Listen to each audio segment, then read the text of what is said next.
Pense comigo por um instante. E se as palavras de Jesus não fossem apenas para o passado?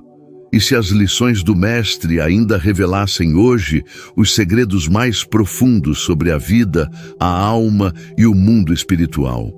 Imagine descobrir, agora mesmo, ensinamentos do próprio Filho de Deus, que ainda transformam mentes, restauram corações e abrem nossos olhos para uma dimensão que muitos já esqueceram. Amados irmãos, a paz do Senhor Jesus Cristo, que as bênçãos dos céus sejam liberadas sobre sua vida, sua casa e sua família.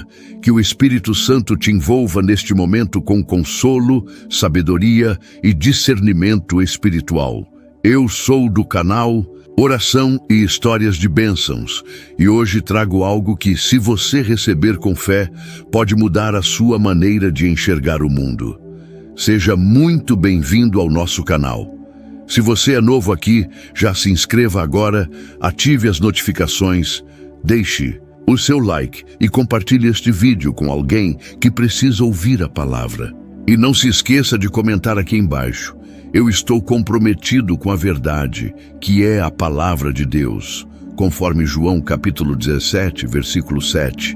Agora eles reconhecem que tudo o que me deste vem de ti.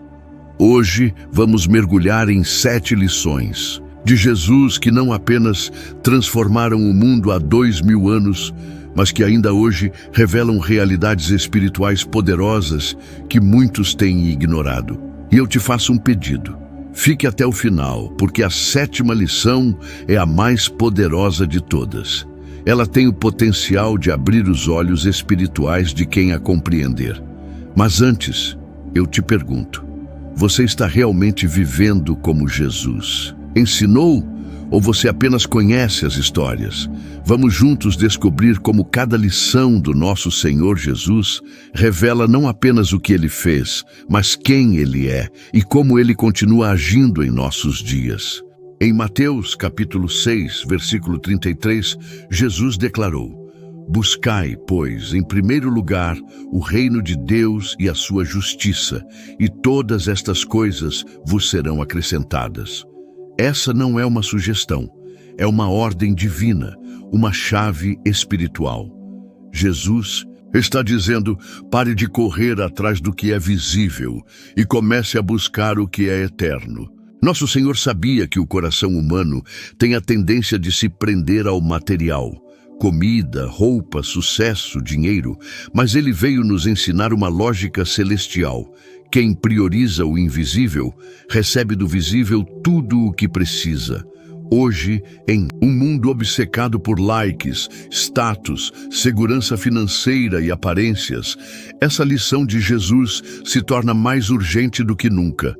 Quantas pessoas estão esgotadas, vivendo em ansiedade, porque inverteram as prioridades? Estão tentando que o mundo espiritual se encaixe no seu tempo e rotina, ao invés de moldar sua rotina ao reino de Deus.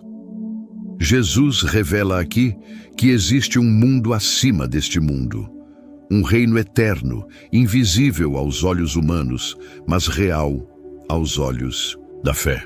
E é por meio desse reino que todas as demais coisas são ordenadas. A paz que você busca, a resposta que você ora, a cura que você espera, tudo isso começa no invisível.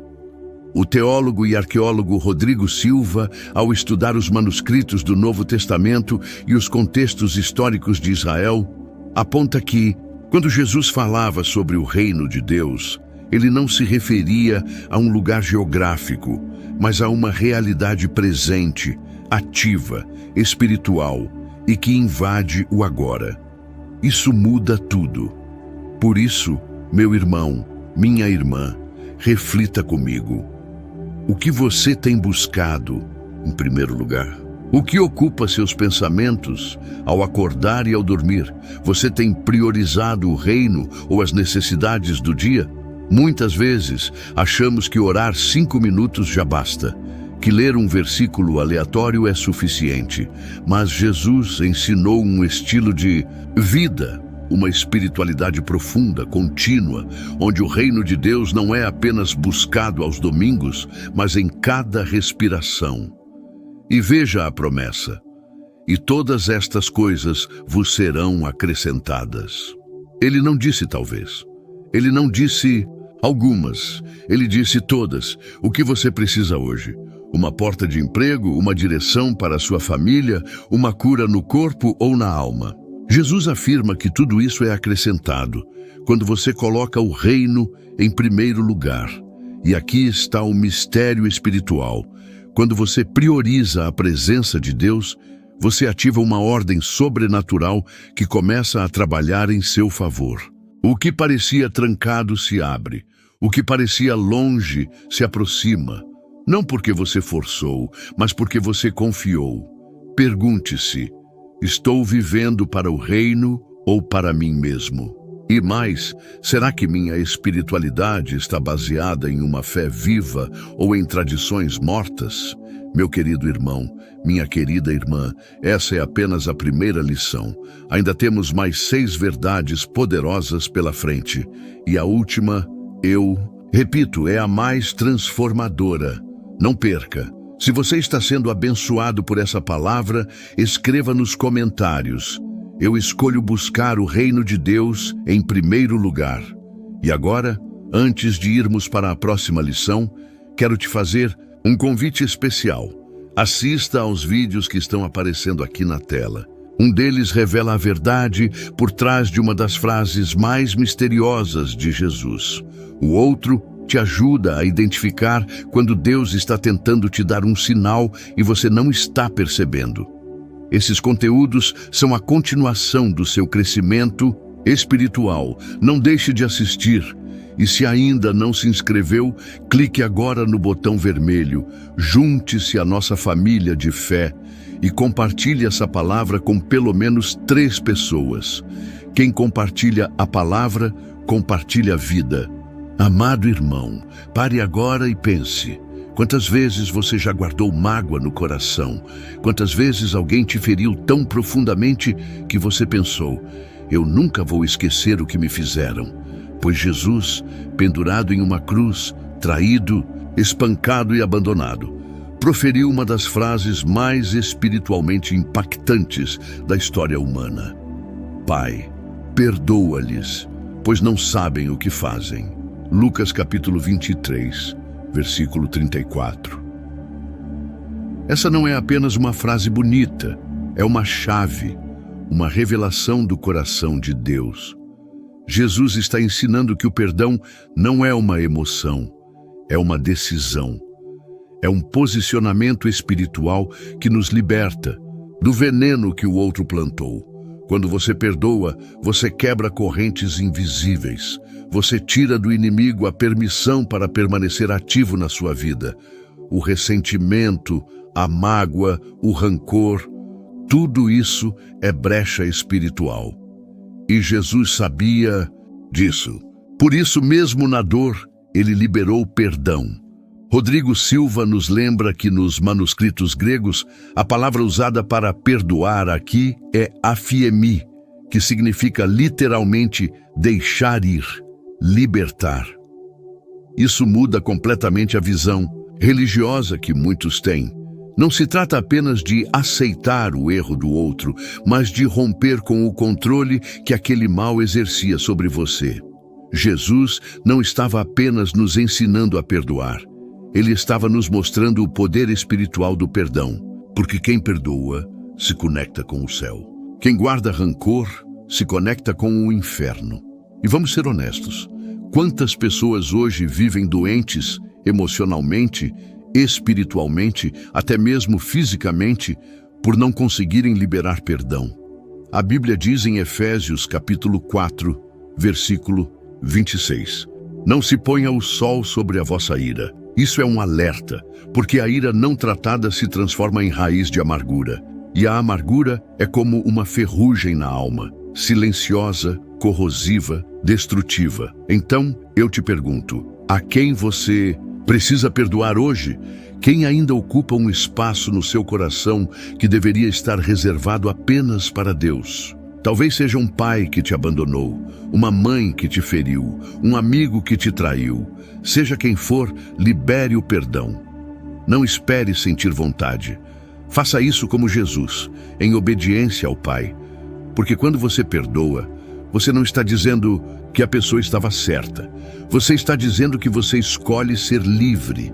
E lembre-se, bem-aventurados os misericordiosos, porque alcançarão misericórdia. Mateus capítulo 5, versículo 7. Jesus, em Marcos capítulo 16, versículo 17, afirmou: "E estes sinais seguirão aos que crerem. Em meu nome expulsarão demônios." Essa afirmação do nosso Senhor é mais do que uma promessa. É uma delegação espiritual. Jesus está revelando que existe um poder oculto aos olhos naturais, mas plenamente disponível àqueles que creem. O poder do seu nome. E você precisa saber disso. O nome de Jesus não é uma fórmula mágica. Ele é uma autoridade espiritual respaldada pelo próprio céu. Quando um filho de Deus ora em nome de Jesus, ele está ativando os céus contra as trevas. Ele está dizendo: não sou eu quem está falando, é o Rei dos Reis. Rodrigo Silva destaca que, nos contextos jurídicos e religiosos da época de Jesus, falar em nome de alguém era assumir sua identidade diante dos ouvintes. Então, quando você ora e declara em nome de Jesus, você está dizendo ao mundo espiritual: eu falo com a autoridade daquele que venceu a morte. Quantos cristãos hoje vivem como se fossem vítimas? Vivem temendo o mal, como se fossem frágeis, pequenos, indefesos. Mas Jesus disse que em seu nome expulsaríamos demônios. Meu irmão, você tem autoridade. Se você nasceu de novo, foi selado pelo Espírito Santo e carrega o nome de Jesus como sua bandeira, então o inferno te reconhece. A questão não é se o inimigo tem poder, é se você sabe quem você é em Cristo. Você sabia que o mundo espiritual reconhece quem está cheio de Deus? Em Atos capítulo 19, versículo 15, o espírito maligno respondeu aos exorcistas dizendo: a Jesus conheço e sei quem é Paulo, mas vós, quem sois? Isso mostra que há nomes conhecidos no céu e temidos no inferno. E o que te faz ser um desses nomes é andar com Jesus. Então, quando você for orar, declare com fé: em nome de Jesus, esta situação muda. Em nome de Jesus, a enfermidade sai. Em nome de Jesus, meu lar será restaurado. E não é um nome qualquer. Filipenses capítulo 2, versículos 9 a 11, nos lembra que Deus o exaltou sobremaneira e lhe deu o nome que está acima de todo nome, para que ao nome de Jesus se dobre todo o joelho. Você tem usado essa autoridade? Ou tem deixado o medo dominar sua vida?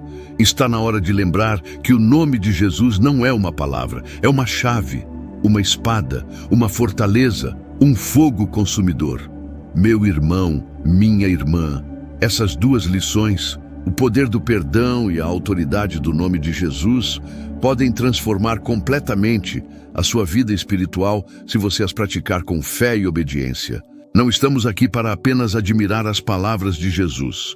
Estamos aqui para viver o que Ele ensinou. Se essa palavra falou com você, comente aqui embaixo: eu recebo a autoridade do nome de Jesus em minha vida. E preste atenção. Na próxima parte, vamos mergulhar em mais duas lições profundas que revelam não apenas quem é Jesus, mas como Ele age na sua vida todos os dias, mesmo quando você não percebe. Agora, se esse vídeo está tocando seu coração, clique aqui na tela e assista também ao vídeo 3 coisas que Deus está fazendo em silêncio na sua vida, e ao vídeo A Verdade por Trás do Getsêmani, o lugar da decisão espiritual. Eles vão abrir ainda mais o seu entendimento sobre o agir de Deus. Compartilhe esse vídeo com alguém que precisa entender o poder do perdão e da autoridade espiritual. E se ainda não se inscreveu, meu irmão, minha irmã, faça isso agora.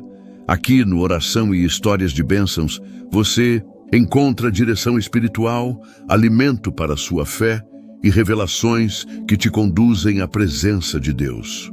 Uma das lições mais silenciosas, porém mais poderosas, do ministério de Jesus é revelada não em um milagre ou em um sermão, mas em um hábito pessoal, a solitude com o Pai.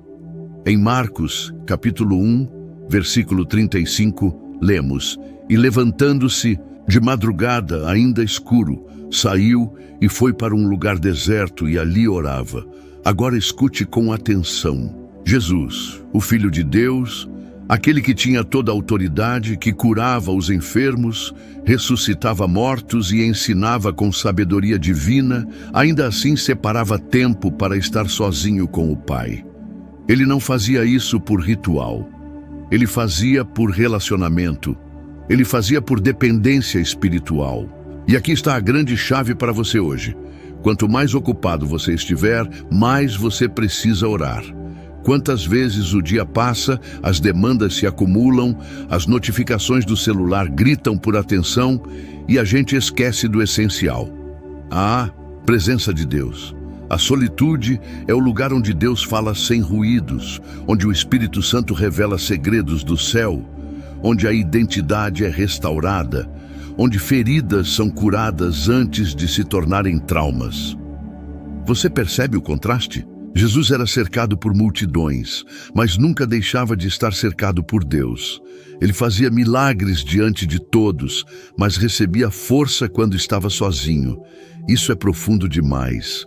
Hoje, a maior armadilha do inimigo contra você não é o pecado escandaloso, é a distração constante, é o excesso de vozes, opiniões, vídeos, tarefas, compromissos. E o silêncio de Deus sendo negligenciado. Jesus está nos dizendo: se você quer permanecer de pé, vá ao secreto. Se você quer discernir o mundo espiritual, aprenda a estar a sós comigo. E olha, não precisa ser uma caverna ou um monte. Pode ser seu quarto, sua varanda, o trajeto até o trabalho. Mas precisa ser intencional, regular, sincero. Precisa ser um encontro entre pai e filho.